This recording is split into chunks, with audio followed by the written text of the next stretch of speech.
It's been 3 weeks since last. Flowers are finally blooming, and there's much awaited gardening to attend to. From fixing up an old neglected flower bed to setting up some cabbage protection and dealing with uninvited guests in the kitchen garden, today is nothing but action packed. The garden has exploded, much thanks to the tremendous amount of rain we've had and still have. There's a storm passing through this weekend, so I need to work quickly. We'll start in the kitchen garden where things are looking promising and are even ready for harvest. The spinach, pak choi, and radishes are good to go.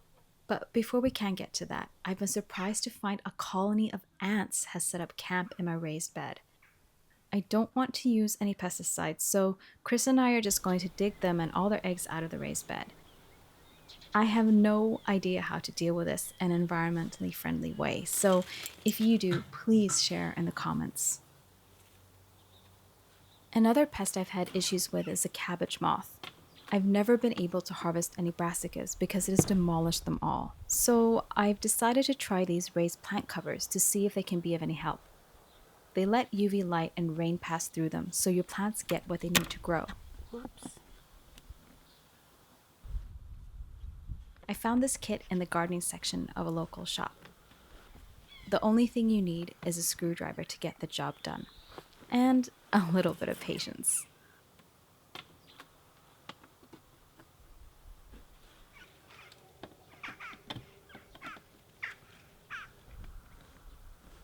Now the scaffold is finally up, but I'm just going to harvest some pak choi before popping the cover on.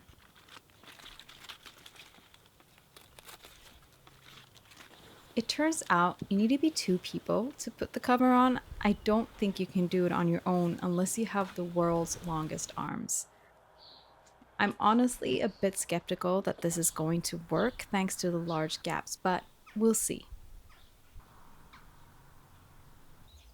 Let's head to the kitchen with this veg before getting on with the next assignment. If you watched the previous episode, you would have seen when Chris and I, or mainly Chris, de-weeded a corner in the garden so that I can make a cut flower patch. Let's see if any seedlings have popped up since last. Not sure if these are weeds or flower babies from seeds I've sown. But they'll be joined by these lanky seedlings. Honestly, I'm so embarrassed to show you, but this is the reality when you don't have a greenhouse and you grow seedlings on your apartment floor in the city. I'm hoping nature will whack them into shape and beef them up a little bit, but to give them a hand, I'm going to set up some support that they can lean on.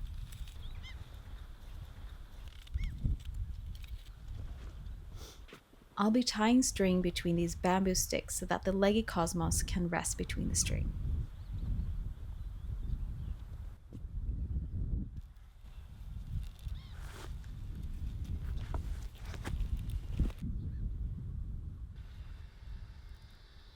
I tried a technique that went viral last year, which is sowing seeds in a soil roll. I used fiber cloth, but the roots of the plants have grown through it and gotten stuck to it. As you can see, it's made it difficult to remove them, and several seedlings have unfortunately gone to waste. I think this would have worked better if I transplanted the seedlings a few weeks ago, but it was still too cold to do so. The cosmos and snapdragons are now in place. A bit comically sad looking, but let's carry on. We have more to do.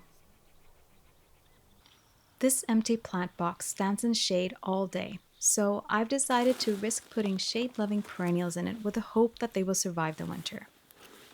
Astilbe, purple loosestrife, and geranium sanguinum will inhabit this raised bed. Once I've decided where I want them to be placed, I make sure to give them a gentle push to mark their spot in the soil.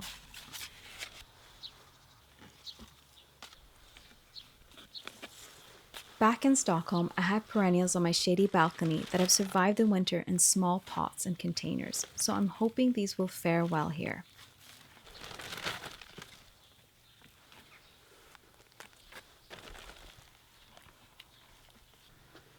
After securing the plants with soil, I give them a good water.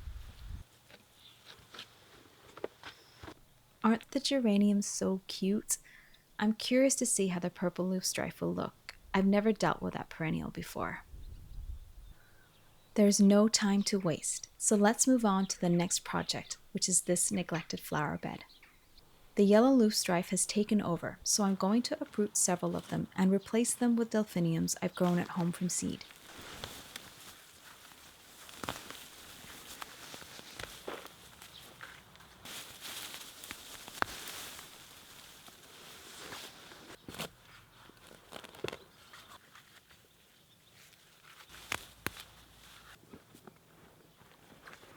Last year, I took seeds from a beautiful Delphinium Guinevere that I also happened to grow from seed.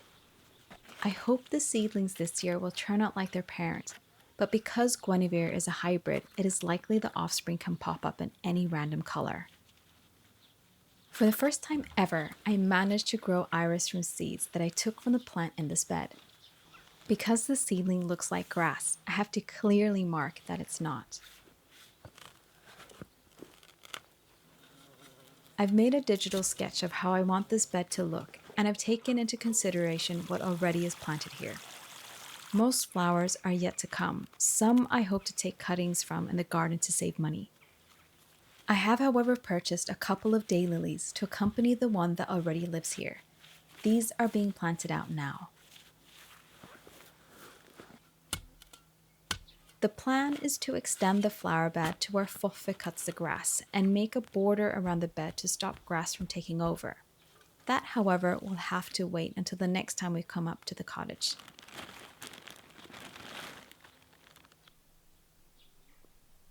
In the meantime, let's hope these seedlings can withstand the elements and grow into their full potential.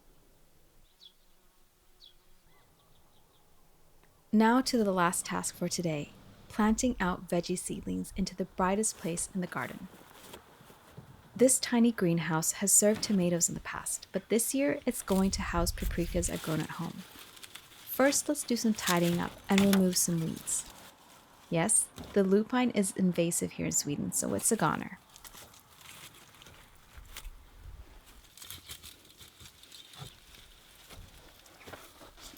Let's see if they'll fit.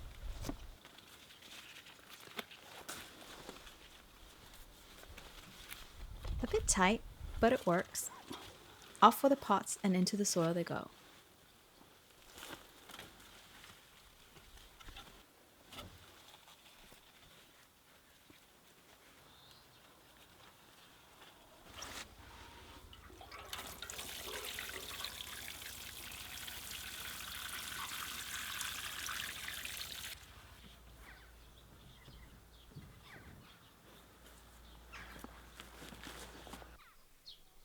Because this spot has sun all day, it should work well for these leggy cucumbers. I was afraid they wouldn't fit in the car, but thankfully they did. There's loads of blooms and even mini cucumbers already, so I'm hoping they can reach their full potential outside.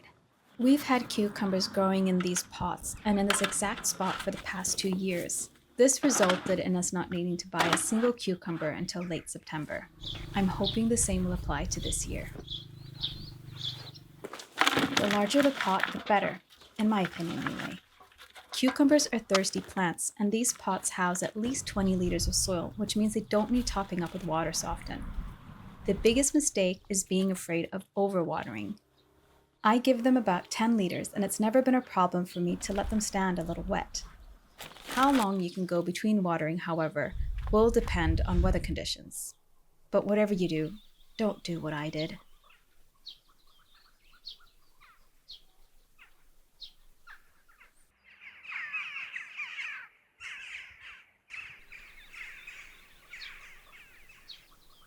It's now the 21st of June, and the kitchen garden is looking fab. The watering system has obviously worked, and the rocket has survived the ant invasion. Things, however, are not looking as promising around the corner. This is what happens when you don't water your cucumbers for 2 weeks. Ugh, it's so bad. But let's just pause here for a second. These fellas have obviously seen their last days and have gone to cucumber heaven. But what about these two? They might make it. What do you think? with some TLC, there's still hope for them, right? It's in times like these that I like to quote the late and talented Aaliyah. If at first you don't succeed, dust yourself off and try again. So let's hope for the best, and in the meantime, focus on these beautiful flowers and how amazing this border is looking in its fourth year in the making. One failure does not mean you have a brown thumb. An update is soon to come, and until then, happy gardening.